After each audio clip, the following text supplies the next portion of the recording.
ഇന്ന് പെരുന്നാളായിട്ട് അപ്പുറത്തെ വീട്ടിലെ ആന്റി ബിരിയാണി കൊണ്ടുവരുമല്ലോ. ഡിങ്ക ഡിങ്ക. സമയം എത്രയായി?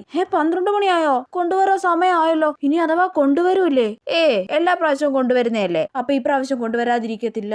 പക്ഷെ ആ മീൻകാരൻ ഞാൻ പുറത്തിറങ്ങുന്നതിന് മുന്നേ സ്പീഡിൽ ഓൺ അടിച്ചിട്ട് പോയി, ഇല്ലെങ്കിൽ കുറച്ച് മീൻ വാങ്ങിക്കായിരുന്നു. അയ്യേ, ഇന്ന് ബിരിയാണി കിട്ടുമ്പോ പിന്നെന്തിനാ മീൻ? അപ്പൊ ഇന്ന് ബിരിയാണി വരൂല്ലേ? അമ്മ അതിനെ കുറിച്ചൊന്നും പറയുന്നില്ലല്ലോ. പക്ഷെ സാമ്പാർ ആക്കട്ടെ എടി, ചോറ് കഴിക്കത്തില്ലേ നീ? അയ്യേ, എനിക്കൊന്നും വേണ്ട സാമ്പാറും തേങ്ങയൊന്നും. ഞാനിന്ന് ബിരിയാണി മാത്രം കഴിക്കൂ. പോ എടി, സാമ്പാർ വെക്കട്ടെ, നീ ചോറ് കഴിക്കത്തില്ലേന്ന്. അമ്മ ഇന്ന് പെരുന്നാളായിട്ട് അപ്പുറത്തെ ആന്റി ബിരിയാണി കൊണ്ടുവരത്തില്ലേ? ആഹാ മോൾ, അതും കാത്തി ഇവിടെ ജനലിന്റെ അടുത്ത് വന്ന് ഒളിച്ചു നിൽക്കുവാണോ? അവർ ഈ പ്രാവശ്യം കൊണ്ടുവരത്തൊന്നുമില്ല. മര്യാദയ്ക്ക് സാമ്പാർ കൂട്ടി ചോറ് കഴിക്കാൻ നോക്ക്. അല്ല പിന്നെ എനിക്ക് ബിരിയാണി വേണം, ഞാൻ കുറെ ആഗ്രഹിച്ചതാ.